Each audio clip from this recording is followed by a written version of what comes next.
చాలామంది ఇలా నింపుకొని చెత్తంతటి నింపుకొని ఇటు వచ్చి దేవుని ముందు, ప్రభువా కొమ్మరించు నాయన, దిమ్మరించు, నింపు నాయన, నింపు అంటుంటాడు. ఆయన అంటాడు, ఆడ ఖాళీ ఎదురా, ఆడ ఖాళీ పనికి మళ్ళీ చెత్తతో ఫుల్గా నింపుకొని కొద్ది గొప్ప ఖాళీ పెట్టి నింపు తండ్రి, నిలువెల్లా నింపు తండ్రి, ఖాళీ ఆడుందిరా అంటాడు. ఒకవేళ నిలువెల్లా నింపాలంటే ముందు ఏం జరగాలండి? ఇదిగో మొత్తము ఖాళీ చేయబడాలి.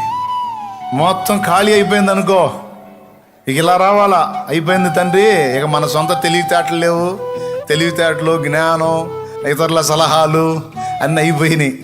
ఇప్పుడు ఒట్టి పాత్రగా అయిపోయా తండ్రి, ఖాళీ పాత్రను అయిపోయాను తండ్రి. ఆర్థికంగానే కాదు, జ్ఞాన విషయంలో, జీవితం విషయంలో టోటల్ బ్రతుకంతా ఖాళీ అయిపోయింది దేవా, ఒట్టి పాత్రగా అయిపోయాను తండ్రి, నీకు స్తోత్రం అని నువ్వు దేవుని ముందుకు వస్తే అప్పుడు నింపుతాడు నిన్ను.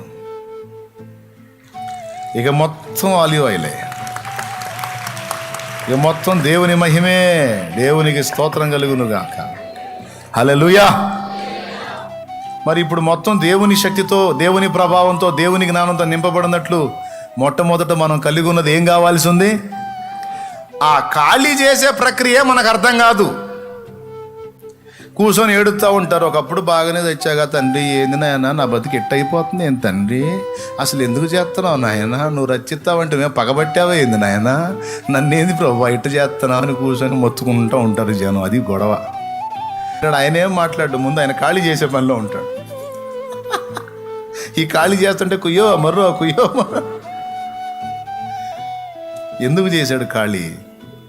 ఏం ఆశించి చేశాడు అంటే, నిన్ను ఆయన తన మహిమతో నింపాలనుకున్నాడు, నిన్ను మహిమపరచాలనుకున్నాడు, నీ ద్వారా ఆయన మహిమ తెచ్చుకోవాలనుకున్నాడు.